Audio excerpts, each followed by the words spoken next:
They Wow. like you. You're a crowd favorite, I Uh, guess. wow. All four of you are clapping. Thank you very much. How are Oh, you, my yeah, friend? yeah.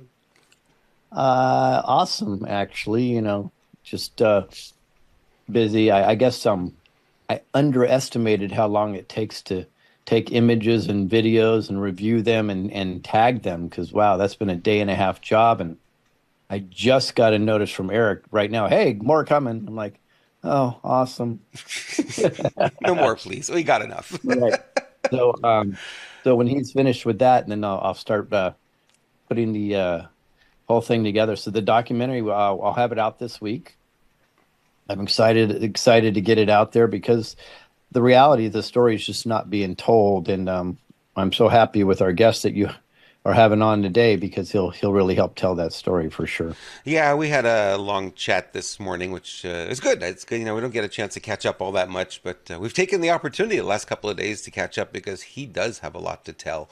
And boy, can't wait to see this smiling face on the screen. Should we bring him in? What do you think? Si, A little senor. applause for him too, or not? Oh yeah, more. Give Okay, him a more. rounding. Okay, well, let's see. We'll give a large group then. Here you go, Beautiful. See, he gets it. Mr. Bruce Poppy. How are you, my friend? I am fantastic, fantastic.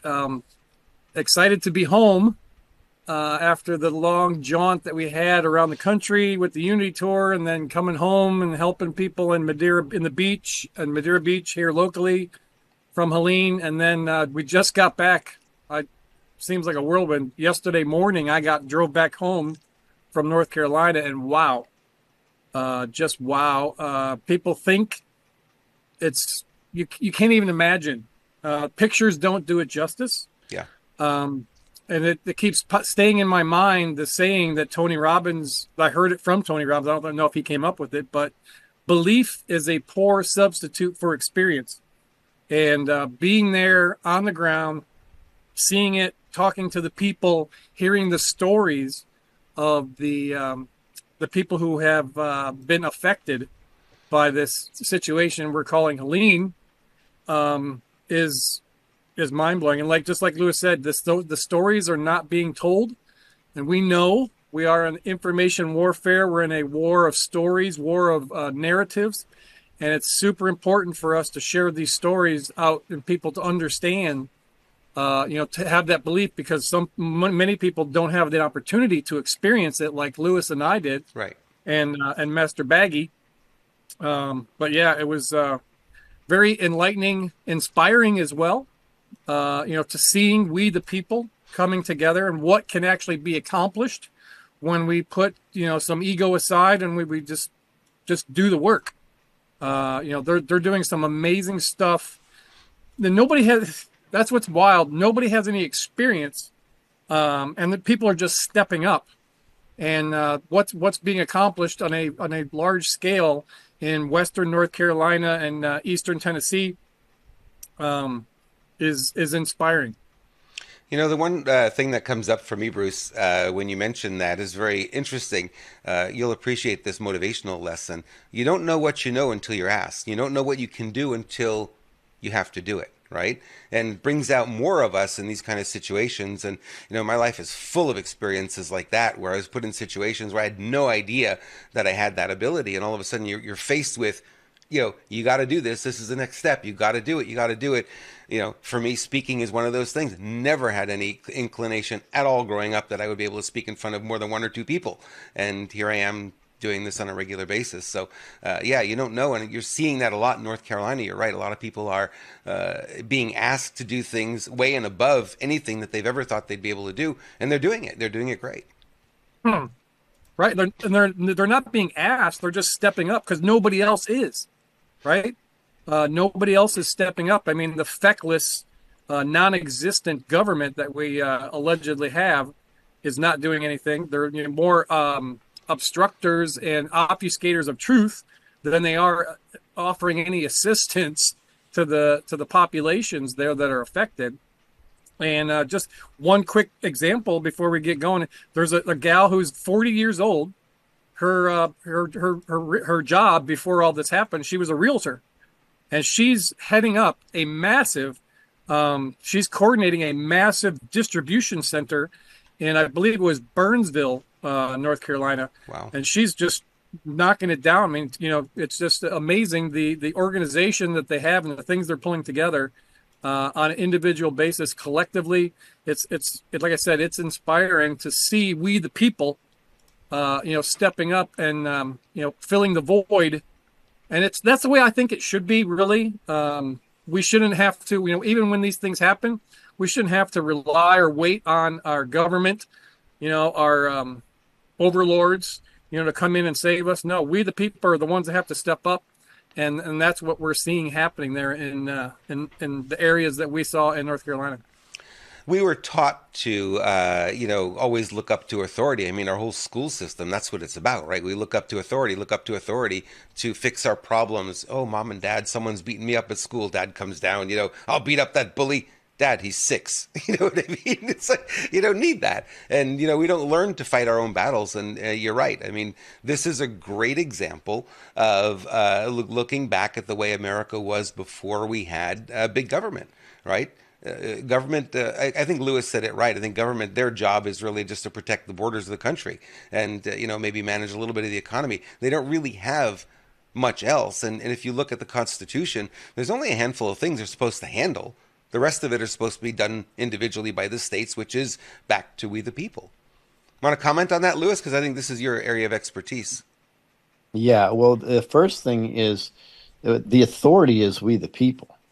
And we're seeing it in action, and it's absolutely a beautiful thing. I am saying to everybody right now, I see the American spirit. The American spirit is alive and healthy, and it's coming to fruition right now. And I think this horrible tragedy, which I believe will be the number one loss of life within a weather tragedy in the history of the United States, will benefit us for centuries to come, because this seems like it's the catalyst for we the people to step up and do something. And what I'm noticing is the confidence level of people, the volunteers entering in, is incredible. Yeah. So none of them have probably operated even loppers just to chop branches down on trees, and they're grabbing them right away.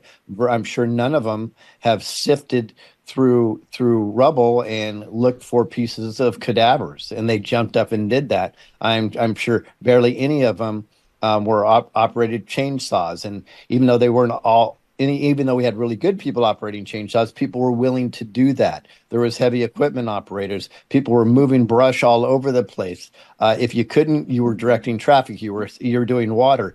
The operation is just an absolutely incredible to see. And I'm going to tell you something that I thought was the best part. And I know we kind of are in an echo chamber sometimes, so this may not resonate.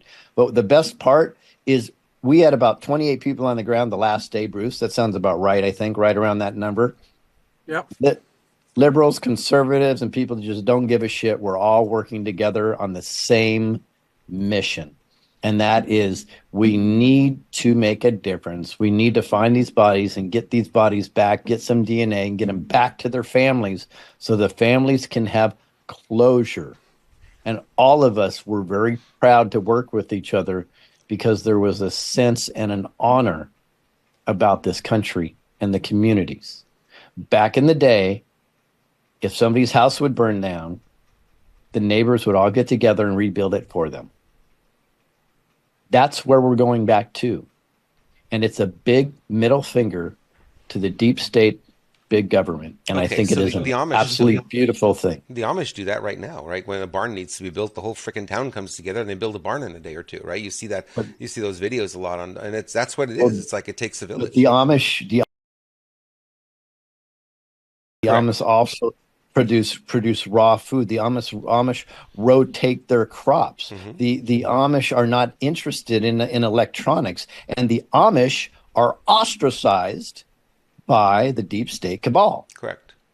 Probably because they're teaching us the lessons, and they're the exception, not the rule. I believe it should be the rule, and maybe this other craziness should be the exception. Amen to that for sure.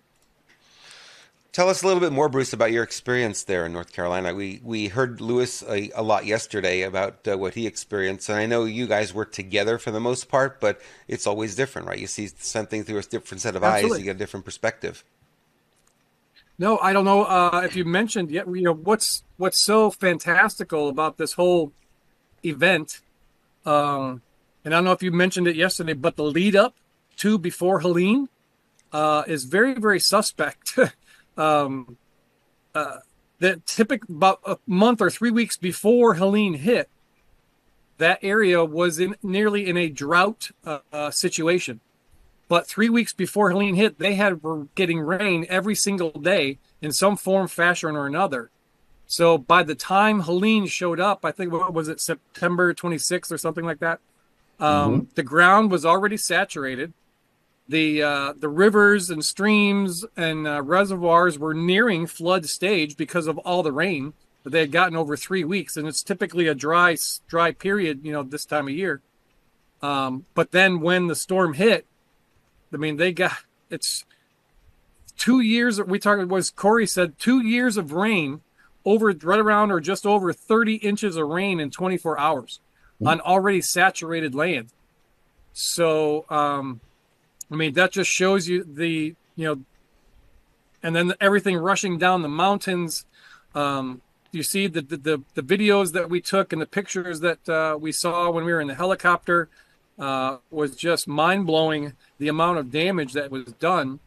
One of the things that's really stuck with me, and I've shared it multiple times with multiple people, when we're looking for these people, these Americans, these humans that are missing, the government officials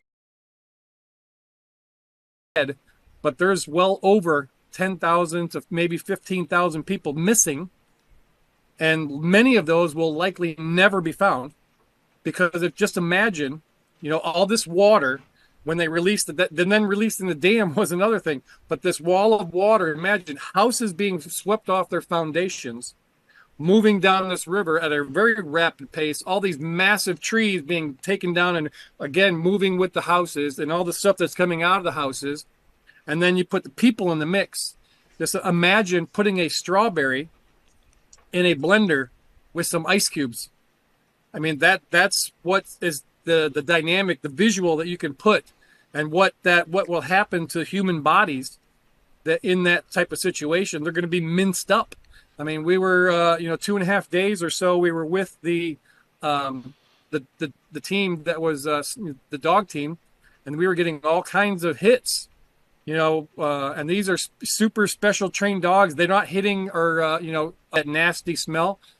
Imagine that, but just a little bit sweeter in the smell. It's a slightly different. It's not as a rotten smell. It's a similar smell, but it has a little sweetness to it. That's the human aspect. And so they were alerting, and we were removing massive piles of debris with as much as we could with our hands and chainsaws and eventually some heavy equipment. And this digging in the sand, just digging and digging and not finding anything. I mean, we're just digging. There was one area we dug a hole like 6 or 8 feet deep and we didn't find nothing. So, I mean, it could be been the bodily, stuff, the fluids that are left after that grinder, that mincemeat situation that happened with the floods. So I really feel for many of these people will never be found. And then the other thing that really stuck out to me was talking about the infrastructure. I mean, here, I live in Florida, and we were affected by Helene as well. And then 2 weeks later, Milton. But here in Florida, we're used to those type of storms. And when things come through, people that got their panties all in the water, pissing and moaning and complaining when they don't have power for a couple of days, right? These people in this area, it's so remote. Many of these people will never get power again because there's no place to put the poles. Sides of mountains are gone. Anybody who's traveled up along the Smoky Mountains, the Blue Ridge Parkway, it's narrow 2-lane roads. You got a mountain on one side and a cliff on the other. So when that washed out, one lane in the road is gone. The clip, there's no place to put a pole. When you go to try to, how are you going to fix the road? Right? Wow. You just can't throw some dirt on it and put some asphalt on and you're good to go. It's going to be years, and potentially some places never, that's going to restore back to whatever normal is. And so that just shows you the devastation. And then the last thing that I'll share that was really impactful for me, not only the storm stuff, but we're approaching winter season. It can snow like a SOB any day, right? We were there for the weekend, 4 days, and one night it got down to 30, 32 degrees in the middle-ish 30s. But if a snowstorm hits that area anytime in the next 30, 60, 90 days, we're talking New Year's, Christmas, right? There's going to be tons of snow, a shit ton of snow that falls up that way. Because people don't have electricity. They're not aware. They're not prepared. Some of the areas they're trying as much as they can to get sleeping bags and generators, but there's just not enough hands, not enough resources to be able to make sure that everybody's covered. And those, Bruce, are just temporary situations anyway, getting sleeping bags and tents and stuff, because it's not a long-term solution for any of these people. Well, yeah, it's just a survival thing to get through, hopefully get through the winter. Yeah, those are life-saving apparatus. Yes, absolutely. At this point, not comfort. I want to speak to the force of the water to put this in perspective. So we have literally hundreds of videos between myself, Bruce, and Master Bagging. And many, many, many videos, it looks like a desert area with a small river running through it. Let me put that in perspective. This is not a desert area. These are mountainous areas with forests all over the place. When the water was so powerful, when it was coming down a 7,000-foot mountain, 30 inches of water in 24 hours, and idiots that opened a dam up incorrectly, all at the same time, so forceful that it uprooted, not broken half, uprooted 80 to 100-foot trees and treated them like toothpicks, leveled the ground so it looks like desert now, put houses up, and those that floated moved 2.5 miles downriver, right? Just gutted the area completely. Wow. And get this, and this is the one that blows me away. And I actually showed this video on Nicholas Veniamin. I could find it if we want to show it today. Took a bridge. By the way, I used to be in construction. I know how much concrete weighs. This is well over 2 million pounds, this section of bridge. Probably a lot more than that. Lifted it up 150 feet, concrete, pushed it down river and turned it 90 degrees and set it back down 200 feet. A concrete full bridge. That is how powerful the water is. So when I hate to say it, but many of the people probably turned into mist. Because when I see what it does to multi-ton trees. And I have a picture of a car here we can show you that when it got pushed against something else, the car went flat like a freaking pancake with just the water hitting it. Imagine what this does to a human body. So they know it, though. And this is what gets me so fired up. The governor of North Carolina knows it. Our sitting government, federal, knows it. They know it, and they're lying and lying and lying and lying. This will come down as the single largest weather disaster in U.S. history. Currently on the record is Galveston Hurricane, the Great Galveston Hurricane. Is that what's going on? Was it, was it an illegal that came on and pushed a button? Was it cyber hacked? Maybe there's more to this story than just the lithium. It feels like there is more, and there's always multiple sides to it, right? There's never just one thing, right? Yeah. Well, Saul Alinsky says never let a crisis go to waste. That should tell you a lot, right there. So we were told that Duke Energy was informed days ahead of time, right? Hey, just be prepared for the storm. And then the day of, we were told by several people that they were told, start releasing the dam, start slowly releasing it. And we were also told they didn't do it. And they decided to do it sometime between 1 and 3 o'clock in the morning. In the morning. Yeah. By the way, after comms were down and nobody got in, this is the other thing. Nobody got the emergency evacuation order because the comms were already down. Mm-hmm. So even if the government wants, this is what's pissing me off. The government knows the comms are down and they're telling you, they said, we successfully released the emergency evacuation order. Okay, that is the biggest fucking manipulation of mankind right there. Yes, they may have released it. They knew the comms were down, so it doesn't matter. So it's all about covering their ass. And it appears, and I have to say allegedly, Duke Energy released the water virtually all at one time. And it jumped up so high and so fast, it was a wall from what we heard. And Bruce and I saw, there's a 40-foot mountain that was carved out because of the erosion. We saw train tracks lifted up and moved 50 feet. I don't think people understand the power to do that is absolutely incredible. And then this multi-million pound bridge was picked up and moved, and cars are smashed, and it's just horrendous.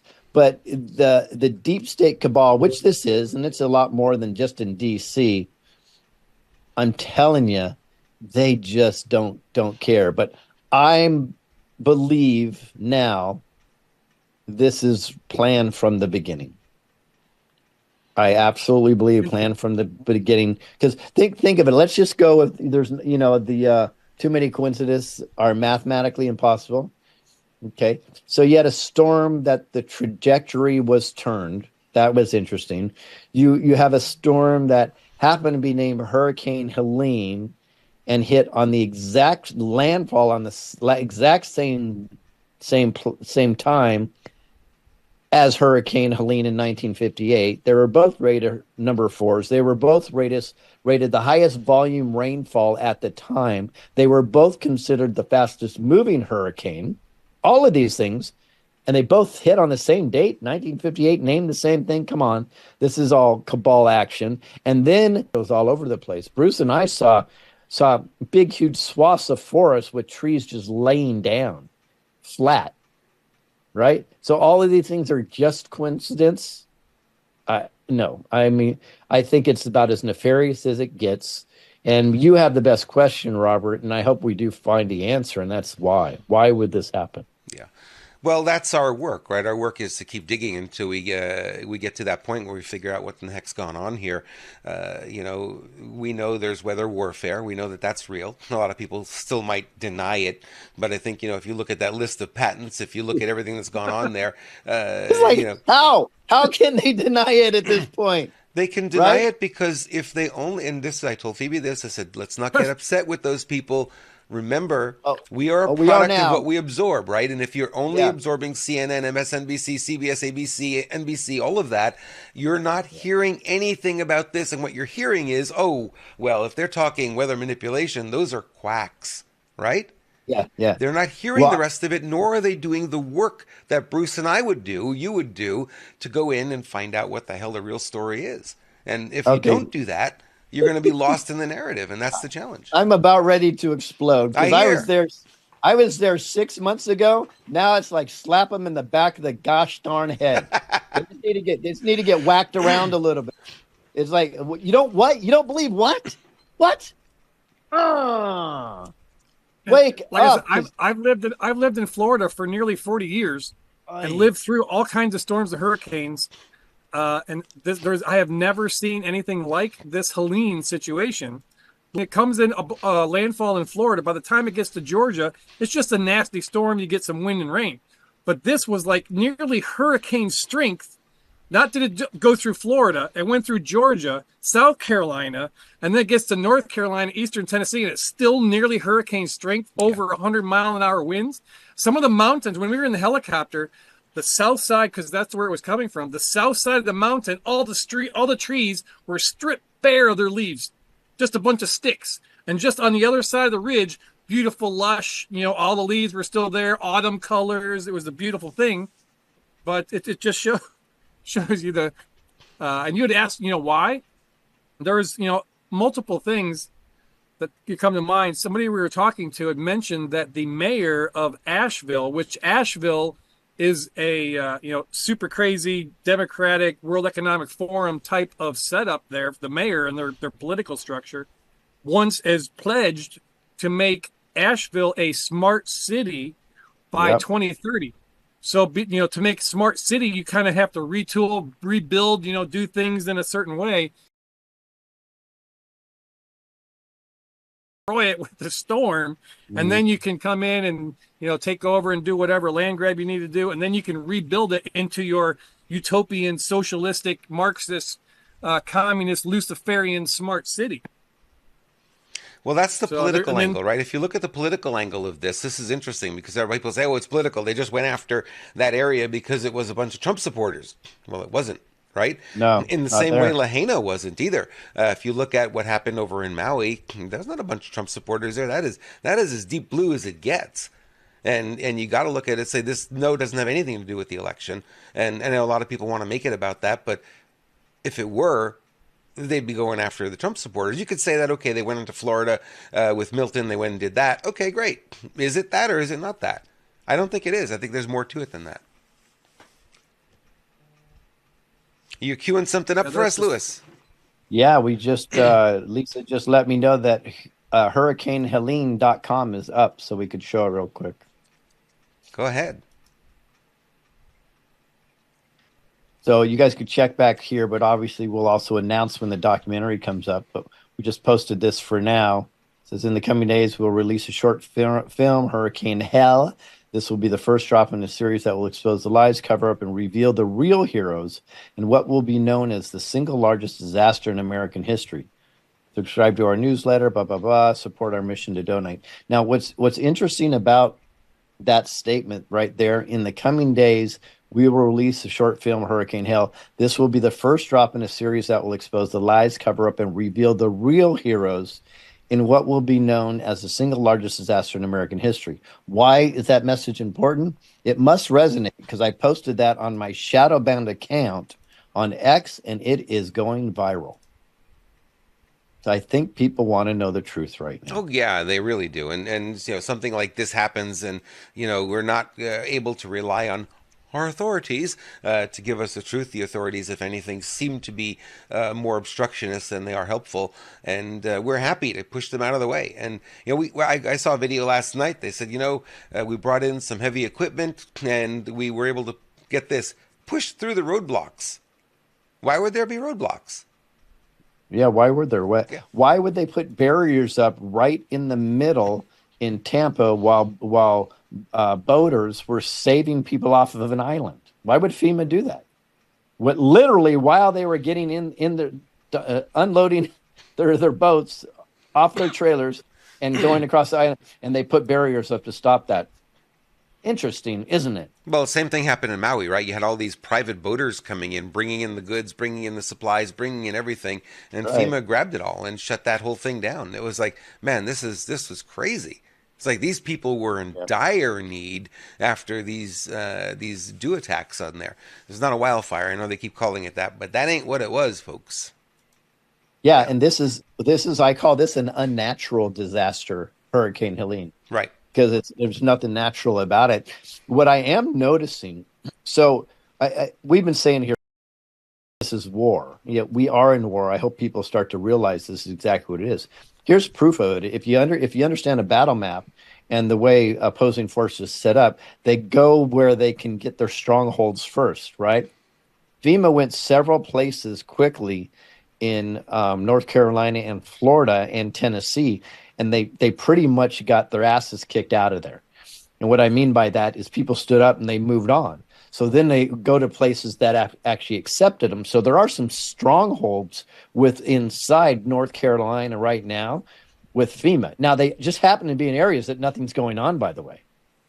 And they're not leaving they'll come out to document something and they'll run back into their little security bound property area there. So it's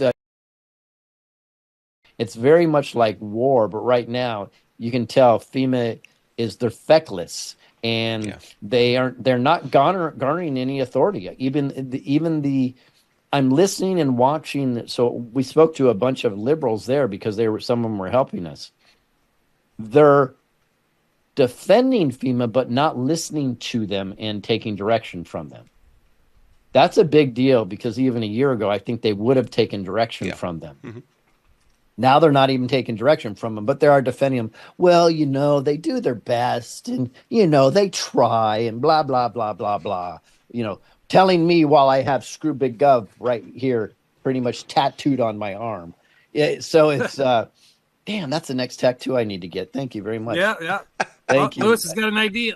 Uh-oh. I just figured it out. Got an idea. Somebody's going to get I saw the light bulb right above his head. did, right. So it is interesting, though. The momentum is in the favor of the Patriots, absolutely, for sure. And like I said, is when people get to finally sniff out what good looks like, I don't see them falling back into the evil ways of the cabal. So just through attrition, we're going to win this war anyways because they're losing their minions. And we're eroding away at that mindset. So they don't need to believe there's a conspiracy theory, or conspiracies. They don't need to believe any of it. All they need to understand is those people that said they had their back clearly don't. If you want to know, just look at the black community right now.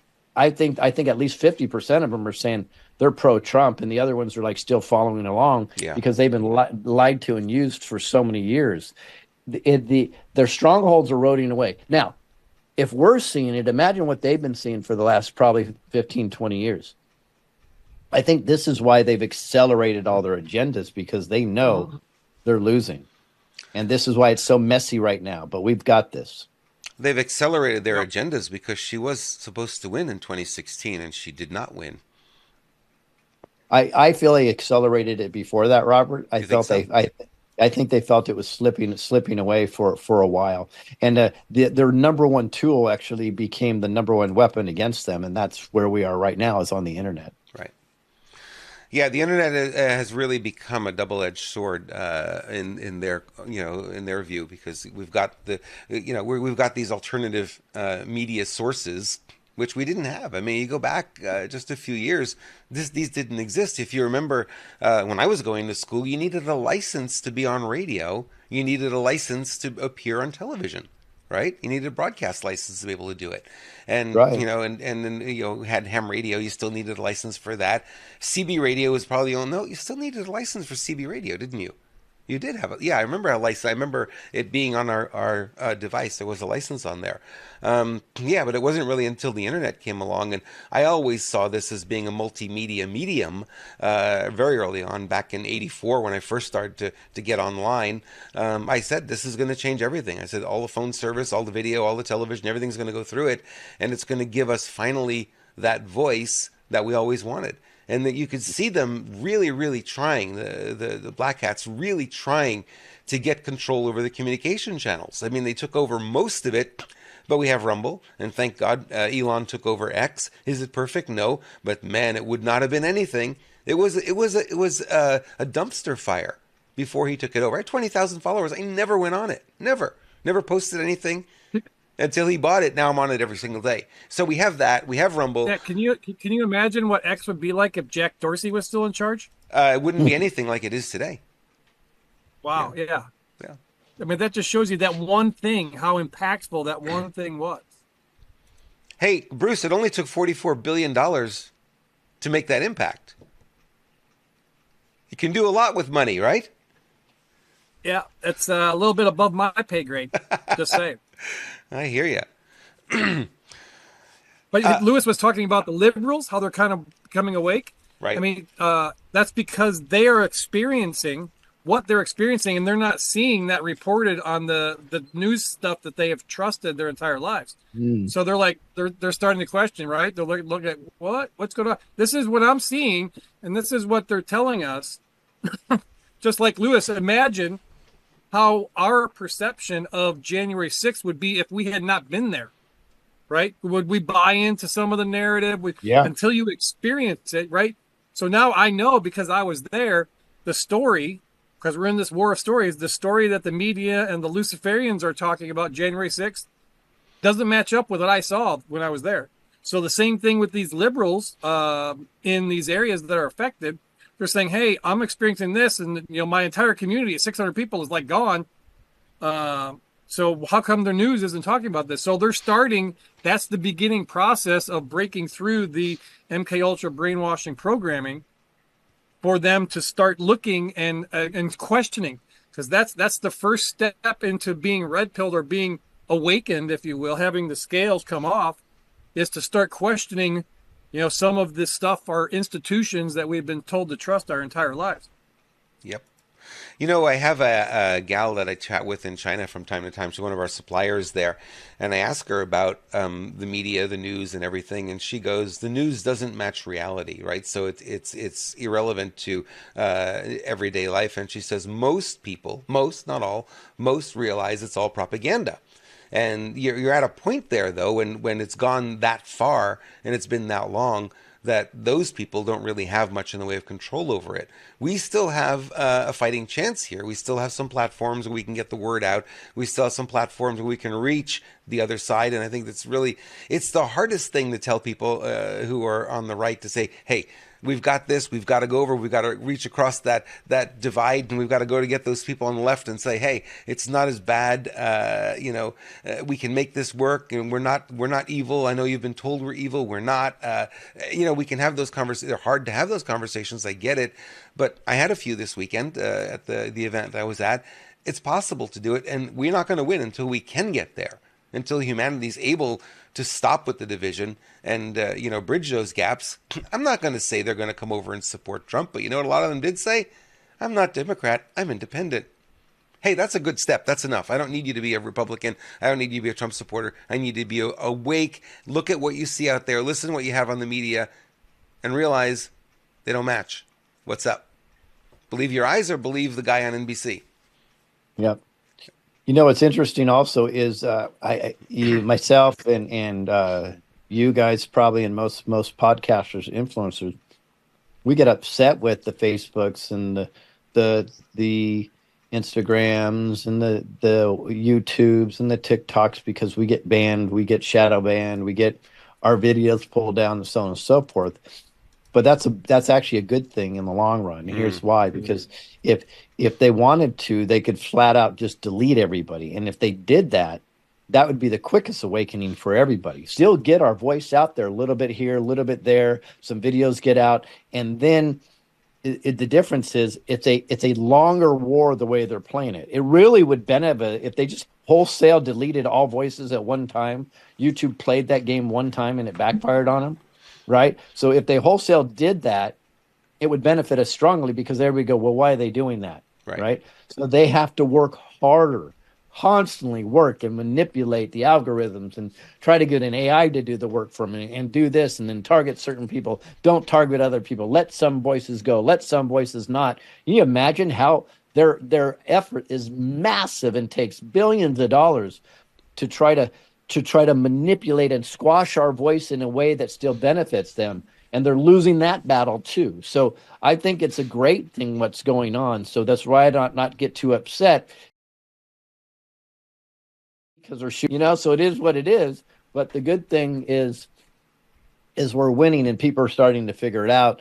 And I've said from the beginning, I hope when somebody like Trump or gets back into office, all I really want is a level playing field, and we'll be done, literally, because I have so much faith in we the people across the world that if there's a level playing field without the manipulation, they will go in the correct direction. Right. I really wholly believe that. I believe most people are godly people, and I think it's very, very easy. If they're not manipulated, if they're not MK Ultra, if it's just a level playing field, guys, it's going to be all right. It's going to be fantastic because the people intrinsically, like Bruce said, are good, and they'll make the right decisions if it's a level playing field. Yeah, I always have that belief that Tony Robbins always talked about. Most people are basically good at their core, just their behavior sometimes, and we have to look a little bit beyond that a little and understand where they're coming from, right? What they've been exposed to, the media they've been exposed to. Now, it doesn't excuse them. You don't say, hey, I don't really care about all that stuff. Look how crazy they are. Well, look what they've been exposed to too, and all of us, the three of us here on this, we were rebels in high school. All of us, we did not follow the doctrine in high school. I was a horrible high school student. I got a C. I would not pay attention. I would never do homework, right? I was always a rebel. I never knew that was what I was about, but that's what it was. And Lewis, I know your story is the same. Bruce, your story is the same as well. And that made us what we are today. It did. It did. I bet you Bruce can go into this pretty deep.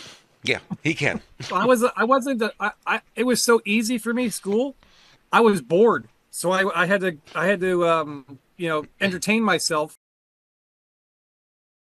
Hey, Liam. Wants to say hi. Say hi to Lewis, Liam. Hi. Nice to Hi, see you Liam. again. How are you doing, buddy? Good. Good. Awesome. Hey, go look in the back of Mimi's car. I got a present in there for you. Oh, Uh-oh. you do? Yep. Uh-oh. I bet you can. So we're that actually sounds like spell living. casting to me, Bruce. We're actually living in the RV in my daughter's front yard right now. This one, so we're being gypsies. We're in this transition period, but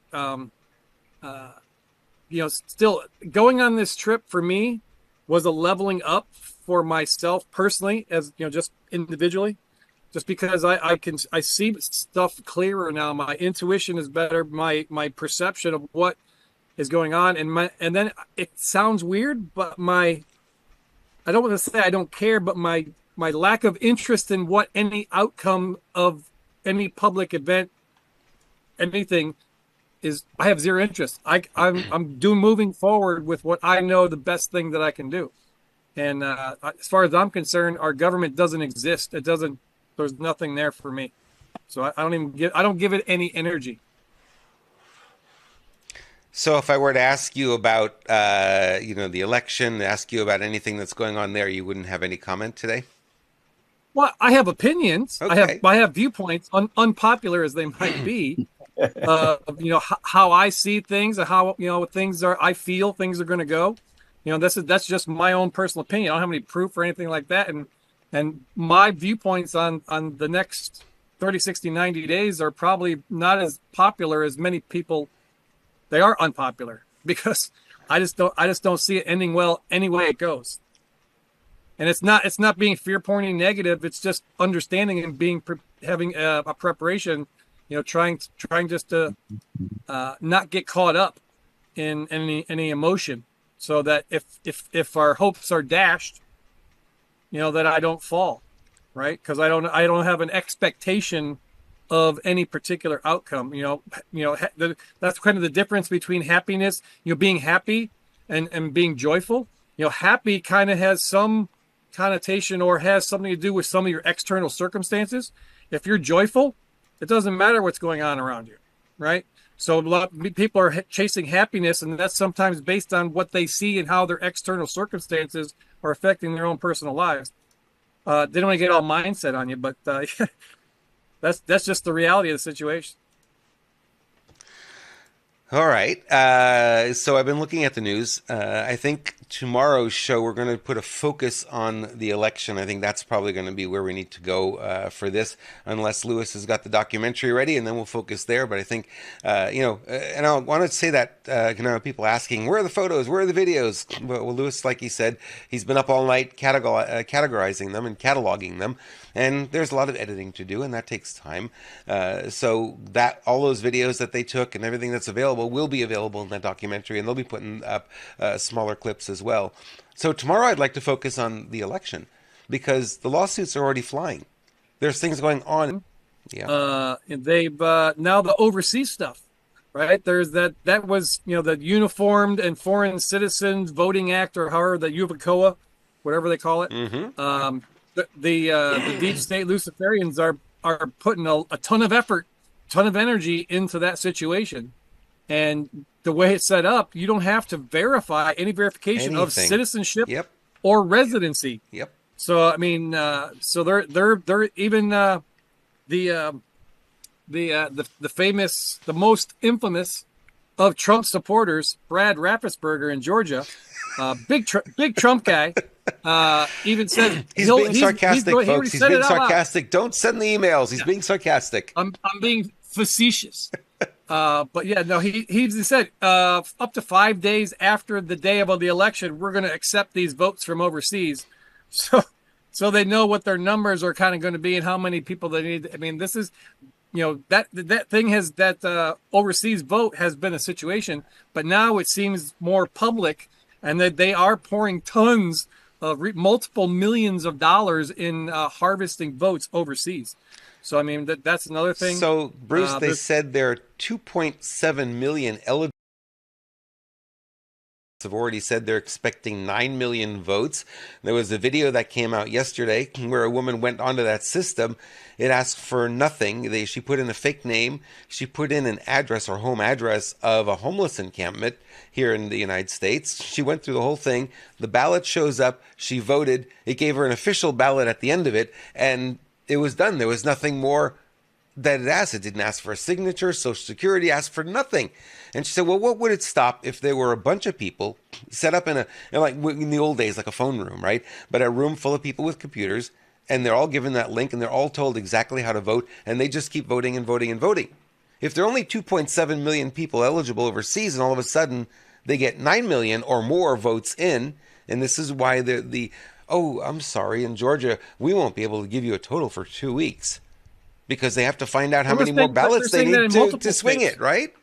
I mean, it's so blatant. In multiple states, they're telling you already, yeah, we're not going to have results on election night, but it's going to be several days after. We're still going to be tabulating. Yeah.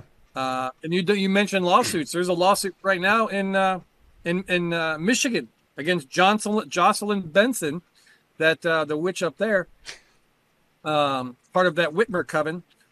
Is lawsuits against her because they got way more voters than they do way more registered voters on their voter rolls than they're actually eligible voters.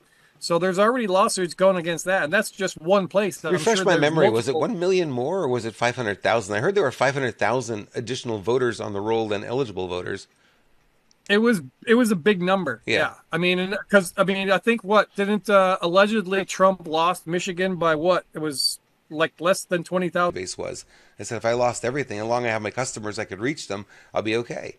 And that brings us to what we're doing with our stuff too. I tell you to go get signed up at screwbiggov.com, because if Lewis gets into that situation where he's got to go, he's taking the customer list with him, right? And so am I. And we're going to make sure that we can keep in contact with you, because there's some uncertain times ahead. I don't know anyone who's saying that it's going to be a smooth show.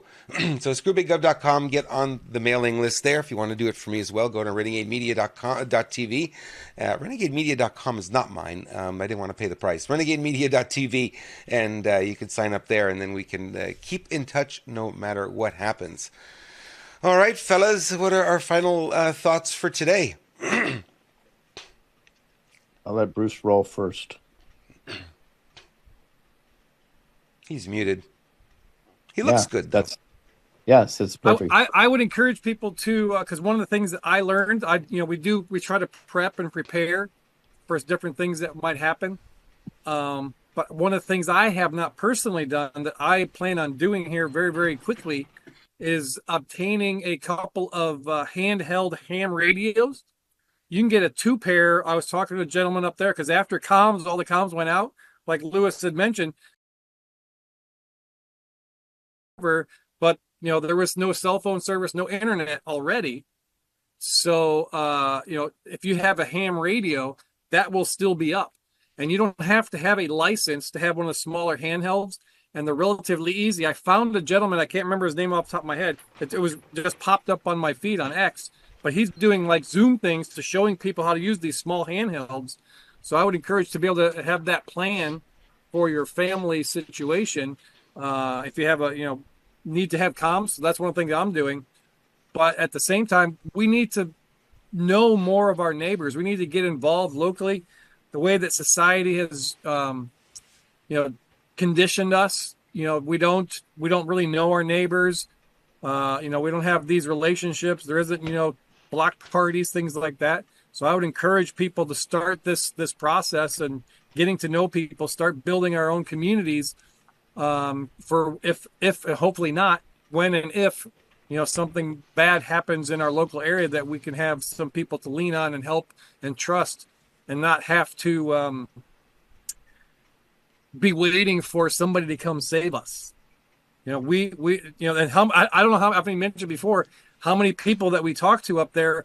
Lewis was wearing that "We the People Are the Plan" shirt, and people were just going ape shit. Oh my gosh, yeah, that's right. That's right. One of the distribution centers that Bruce, we went to. Let me correct you for a minute.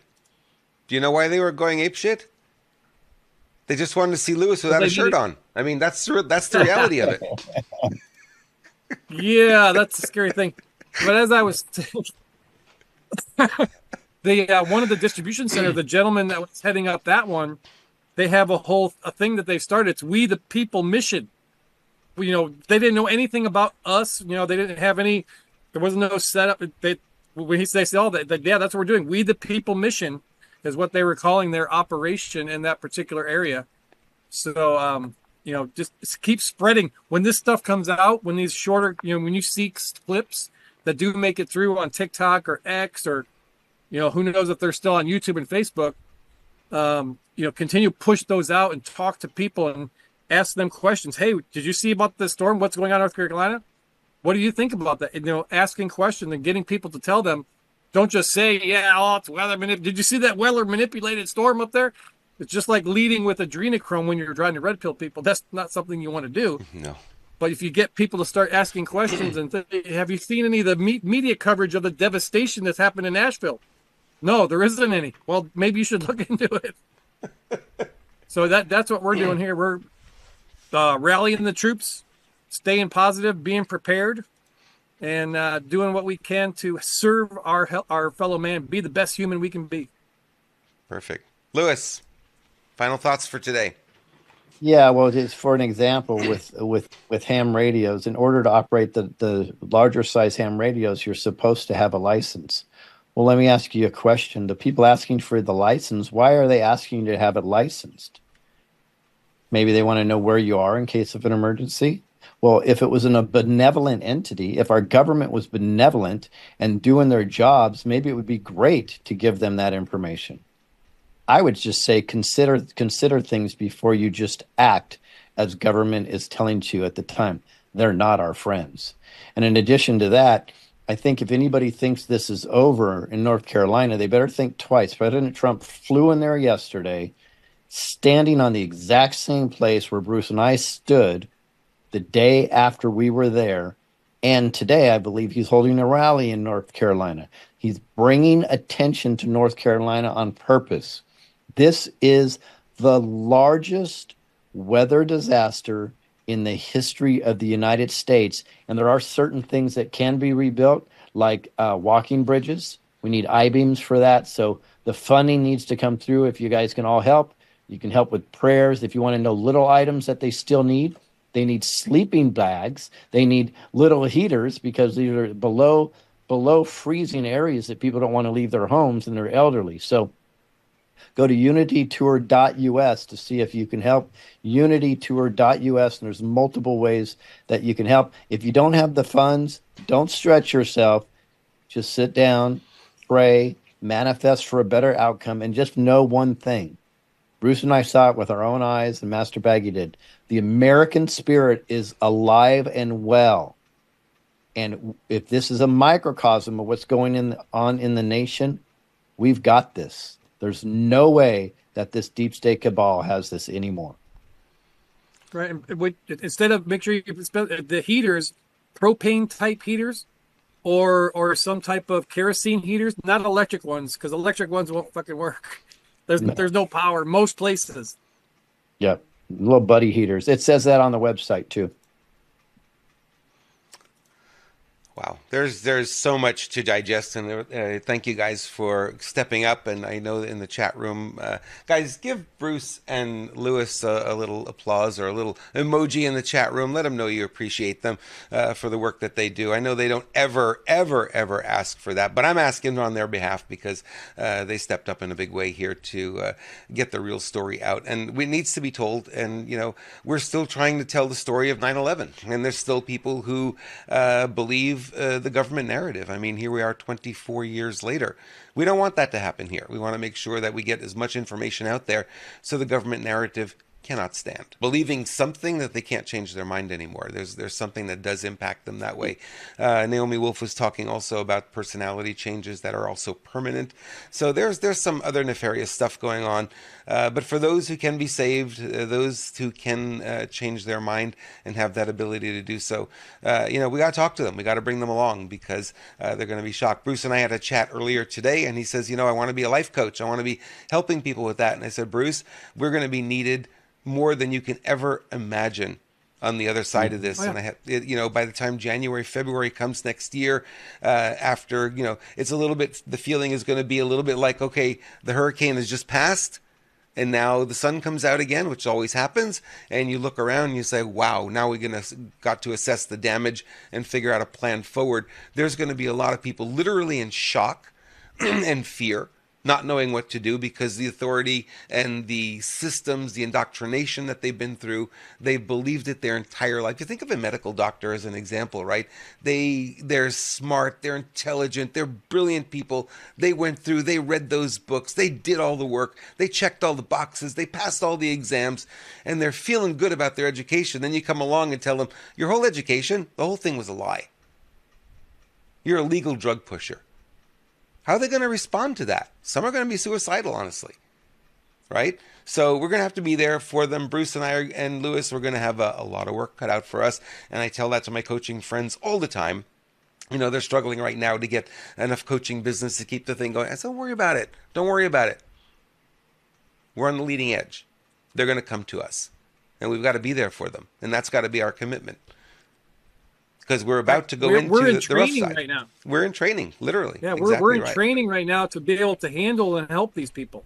Yep, no question. That's why it's so important for us to do the work on ourselves so that we can be the best, so we can be better prepared to help the throngs of people that that are gonna like Robert said, they're just gonna want to jump off a bridge because their entire life has been a lie. Yeah, exactly. And we will be on the other side of it. We will have the answers that they're going to be searching for, and we're going to find ways to deliver to them in big numbers, in big ways.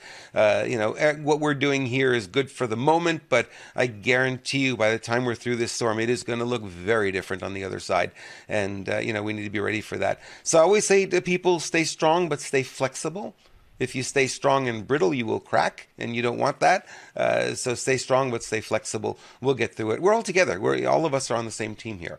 And, I speak for Lewis, I speak for Bruce, and we say we love each and every one of you, and we mean that. We love the fact that you share our show. You give us hugs when you see us in person and on the tours and at the big events. There's nothing that makes us happier. And there was a lady here at the local event that I was at that came running across the crowd when she saw me and gave me a hug. And I can't believe you're here. It's so good to see you. I love your show. And it's like, that's really cool to see that, because sometimes it can be a little lonely in the studio by yourself. And it feels sometimes like we may be in an echo chamber. So we appreciate you guys more than you guys realize. And we're not doing it for the ego push. We're not doing it clearly not for the money. We're doing everything we can to make sure we bring you the best information that we know how.